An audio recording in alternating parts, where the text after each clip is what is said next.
Okay, so let's say we're about to play a game of Pac-Man. So everything is all good, and then, oh shit, there's no audio at all. There's no audio in this.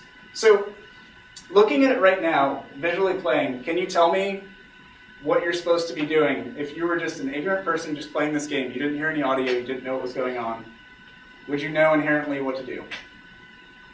Yes. Okay. Why don't you move around? You move around? Yeah, you move around. So what are the things that you would do first to try to figure out what situation you were in?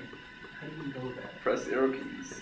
Press the arrow keys, yeah. Okay. You start to sort of feel your controls around, figure out what you're trying to do. You'd also look at possibly the map, sort of how the map is laid out. Notice how they always give you a nice sort of view, enough time to see where the ghosts are. You can sort of pick up on these enemies that follow you around but don't really follow you around are probably ones you want to stay away from. And these dots that are disappearing are probably things that are pretty good to disappear because you see the score sort of going up as you get them. So in this instance, even without audio, you can see the visual sort of stands alone. The controls help you convey what the visuals are. So you're breaking it down in this sense. All right, let's skip this. He wins. All right, let's say, yeah, we got our Pac-Man game going. That was pretty good. We want to play another round. Feel pretty confident. And shit, all of our video has gone out! We're going to die. It's going to be awful. But listening to it, what do you hear exactly? The Pac-Man eating the pellets. So what are these visual cues are gone? Audio cues. What's happening right now? What are you doing? You're nodding ghost. You got the Nodding ghost. Now it's back to normal. There you go. Okay. So could you identify for me what the active and passive audio was there? All of the siren was passive. Active was The siren was passive. Siren was active in the Wrong sense head. that it was telling you that you can be hurt by the ghost. Yes. It changes whenever you pick up the big thing. Yes. Yeah, that thing. So that's exactly right. So the passive was the siren constantly. The sort of the noise of the ghosts in the distance kind of kept you abreast of the fact that you're in this world and they're in there too, and you can never forget that they're in there because if you do for a moment, they will find you and they will probably kill you. But when you get the big pellet, suddenly the siren switches and it becomes more of a game of you chasing the ghosts. So in this sense, these two passive elements that loop for a while cue you in on what part of the game you're playing at the moment. So when you hear the ghosts running in fear, you know to go and eat them, and when you hear the woo, woo, woo, woo going, you know to run the fuck away. In the other court of the game, the active sounds were mostly the pellet eating. And you can hear when Pac-Man's eating and when he's not. Now, that's something that would probably cue you in on, you want the sound to happen more often when you can actually hear him eating the pellets than you do him going down an empty hallway. Because when he goes down an empty hallway, there's no real reward, there's no audible cue, there's nothing to let you know that you're doing something good. When you're eating the pellets, completely different story. And when you hit a ghost, then of course it triggers the cue that lets you know he's dead, and the visual cue as well. So let's watch the actual straight-on thing and sort of absorb how it ties together, the video and the audio.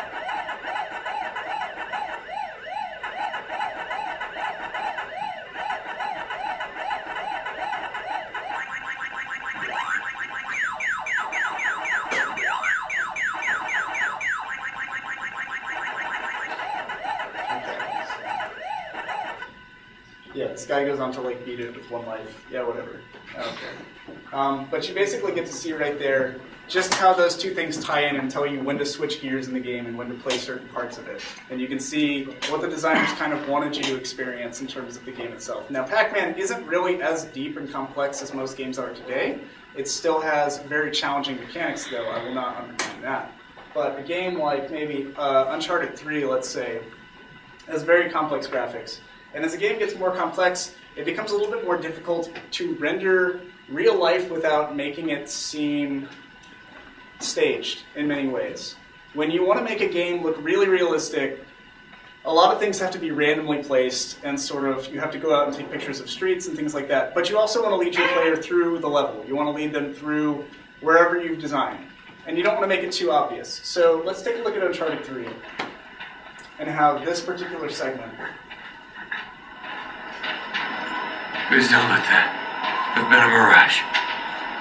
Okay, so you have clear audio going on, that's active audio right there, sort of conveying, getting you to be more in touch with the character itself. It's a ghost. Cutscenes let you know that you've actually progressed. And then notice how the sound of the camera is straight on the gate. It's constantly on the gate. It wants you to go there.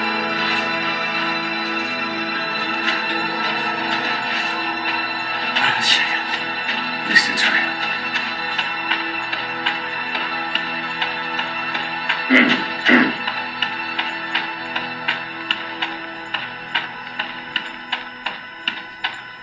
Not getting through there.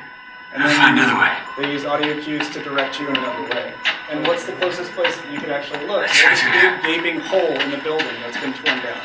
So it makes it seem a lot more natural when you approach the door that it would be jammed, but oh, conveniently this particular section is torn apart. And there's maybe some wood that's straddled about that you can find.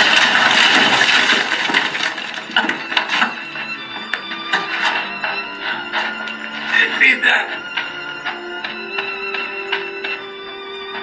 Thank God, well.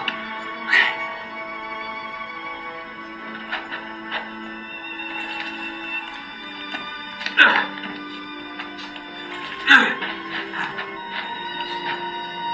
Damn it. Damn it, it's dry.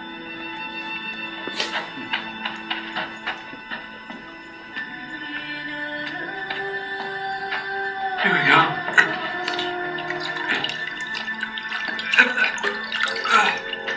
Shh. It's undrinkable.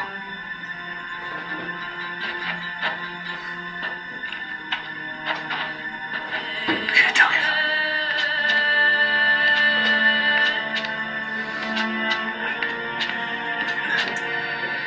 Here it's a little less believable, but you can definitely see the game design in it.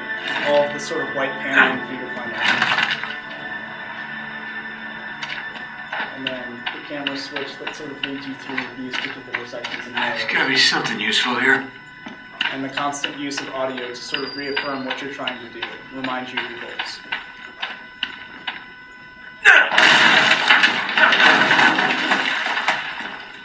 Oh, shit! It's right! Okay, need a gun. Let's get this. But you can sort of see how you can use two different kinds, the audio and the visual element, in terms of leading a player in game design, and how this affects what your design actually looks like overall. So when they didn't want to pull you along via details that are in the environment, they would pull you along via audio clips that Drake would say, and vice versa.